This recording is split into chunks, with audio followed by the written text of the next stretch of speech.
প্রচণ্ড তাপদাহে জনমনে স্বস্তি ফেরানোর লক্ষ্যেই স্বেচ্ছাসেবী সংগঠন তারুণ্যের শপথ সমাজ কল্যাণ যুব সংঘ এর উদ্যোগে আয়োজন করা হয় পথচারীদের মাঝে ঠান্ডা লেবুর শরবত বিতরণ কর্মসূচি। এই সময় প্রায় 5 শতাধিক পথচারীদের মাঝে ঠান্ডা শরবত বিতরণ করা হয়। স্বেচ্ছাসেবী সংগঠন তারুণ্যের শপথ সমাজ কল্যাণ যুব সংঘ এর সদস্য এবং শুভাকাঙ্ক্ষীদের নিজ অর্থায়নেই গ্রহণ করা হয় এমন মহতি উদ্যোগ। প্রচণ্ড গরমে মাঝপথে ফিরিতেই এক গ্লাস ঠান্ডা শরবত পেয়ে সকলেই হেসেছেন স্বস্তির হাসি।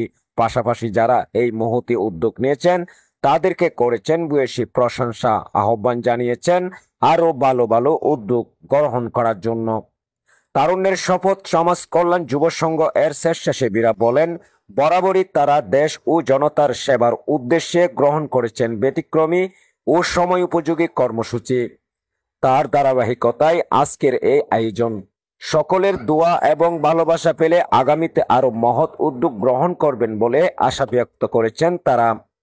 তারুণ্যের সাথে মানবতার পথে এই স্লোগানকে ধারণ করে মানবতার জন্য কাজ করে দরবার গতিতে এগিয়ে যেতে চান তারা। কোম্পানির পক্ষ থেকে না স্বেচ্ছাসেবী সংগঠনের পক্ষ আপনি কোন শরবতটা কেমন সেটা কোন আপনি কইলেন কি দেওয়া? আলহামদুলিল্লাহ, শরবতটা খুব সুন্দর হয়েছে, তোমাদেরকে ধন্যবাদ।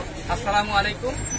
আজকে আমরা স্বেচ্ছাসেবী সংগঠন তারুণ্যের শপথ সমাজ কল্যাণ যুব সংঘের পক্ষ থেকে তীব্র তাপদাহের উদ্দেশ্যে তাপদাহের কারণে পথচারীদের মাধ্যমে ঠান্ডা লেবুর শরবত বিনামূল্যে খাওয়ার আয়োজন করেছি। আমাদের এই মহতী উদ্যোগের উদ্দেশ্য একটাই, যে যারা পথচারী তীব্র গরমে অস্বস্তির মধ্যে পথচারণা করছে তাদেরকে যেন আমরা একটু এই এক গ্লাস শরবতের মাধ্যমে স্বস্তির হাসি তাদের মুখে দেখতে পারি, সেই উদ্দেশ্যে আজকের এই আয়োজন। এবং এই আমাদের আয়োজনে আমাদের স্বেচ্ছাসেবী সদস্য যারা আছে ভাইরা, তাদেরই নিজ নিজ অর্থায়নে, তাদের সম্মিলিত অর্থায়নে আমাদের আজকের আয়োজন করা হয়েছে।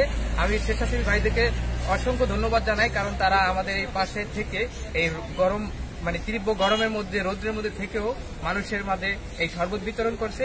তবে আমাদের কষ্ট হলেও যখন আমরা এক গ্লাস শরবত দেওয়ার পরে পথচারীদের মাঝে স্বস্তির হাসি দেখি, তখন আমাদের সেই কষ্টটা নিরাশ হয়ে যায়।